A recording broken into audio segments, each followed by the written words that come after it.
Ikaw na yung pasanga. Hapit mo na mamunga. Tanaw lang pulang kadako. Yan guys, yung bonsai na sampalok guys. 7 years na to guys. Yan, i-update ko yan. Pakita ko yan sa inyo ha. Yung bonsai ko na sampalok o sambag. Yan. Yan ang ano niya, puno niya. 7 years na to. Na-update ko lang to para pakita ko sa inyo. Share ko naman sa inyo konti.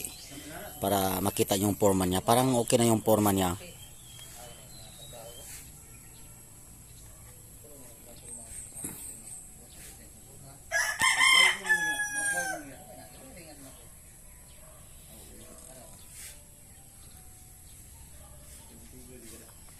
Tingnan mo kayo nasa kwan. Sabutan.